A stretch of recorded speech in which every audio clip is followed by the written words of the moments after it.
News when you want it with Bloomberg News Now. I'm Denise Pellegrini. Intensified ICE raids on Boston. Federal immigration agents conducting raids across the city and nearby communities, arresting dozens. And Bloomberg's Miles Miller says the Trump administration is also battling Boston and its mayor, Michelle Wu, in court. We saw the lawsuit from the Justice Department arguing that the city's sanctuary ordinances obstruct federal law enforcement. Chicagoans, meantime, expecting a federal immigration crackdown. President Trump saying on social media the city's about to learn why it's called the Department of War, a reference to his new name for the Defense Department. But President Trump later clarified his intentions to reporters. We're not going to war. We're going to clean up our city.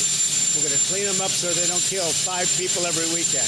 That's not war. That's common sense. And in New York City, Zoran Mamdani, frontrunner in the mayor's race, says New Yorkers should brace for a deployment of National Guard troops. He spoke at a rally with Senator Bernie Sanders at Brooklyn College. More than 300 South Korean workers detained following a massive immigration raid at a Hyundai-related battery plant in Georgia are being released and flying home, according to South Korea's government. The arrests, though, were a complication for South Korean officials trying to invest more in the U.S. for the Trump administration. Construction on that plant is being temporarily halted.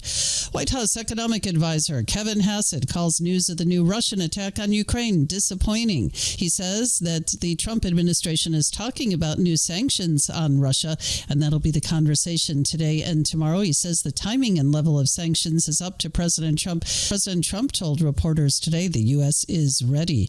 Treasury Secretary Scott Bessent talking about increasing pressure on Russia. We are prepared to increase pressure on Russia, but we need our European partners to follow us. Bessent there on NBC's Meet the Press. And Ukraine's President Vladimir Zelensky spoke with French President Emmanuel Macron today discussing measures to bolster Ukraine's defenses. The drone and missile barrage on Kyiv and other cities killed several people and left dozens injured, according to Zelensky. Kevin Hassett says he thinks the Fed shouldn't be politically pressured. I would say 100% that the monetary policy, Federal Reserve monetary policy, needs to be fully independent of political influence, including from President Trump. He spoke on CBS Face the Nation.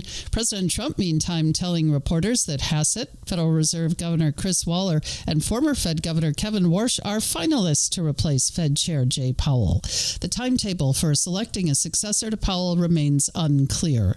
Attention turning to inflation data in the week ahead after that weaker-than-expected jobs report Friday triggered more hopefulness about an interest rate cut from the Federal Reserve later this month. Bloomberg's Karen Moscow says there's some economic data that could be a little bit troubling coming this week. We'll see. We get a look at wholesale inflation on Wednesday with the August Producer Price Index. This is after July PPI accelerated the most in 3 years. The Consumer Price Index is out on Thursday, with Bloomberg Intelligence expecting the headline number to come in at the highest reading since January. We also get initial jobless claims and the federal budget balance on Thursday, as well as a rate decision from the European Central Bank.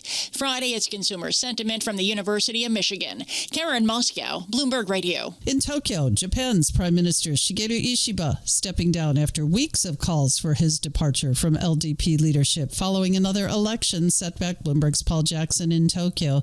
He's lost the majority in both houses of Parliament. That leaves the ruling party in a very difficult position to push forward any policy agenda. Bloomberg's Paul Jackson reporting. Ishiba is prime minister for less than a year.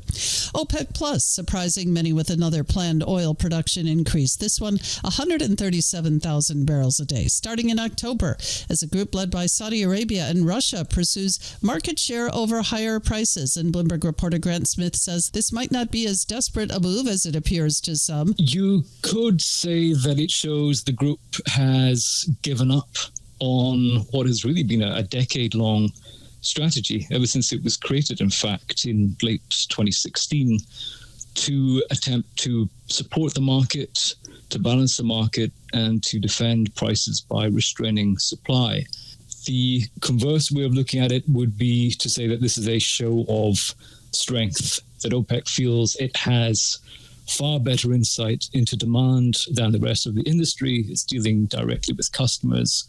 And if it feels those barrels can find a home, there's no reason why it shouldn't produce them. Bloomberg's Grant Smith reporting. And in sports, U.S. Open tennis, Arthur Ashe Stadium in Queens. Jannik Sinner facing Carlos Alcaraz in the men's final. The start of that game delayed by President Trump's arrival there at Arthur Ashe Stadium. He'll be watching from the Rolex suite. And that's news when you want it with Bloomberg News Now. I'm Denise Pellegrini. This is Bloomberg.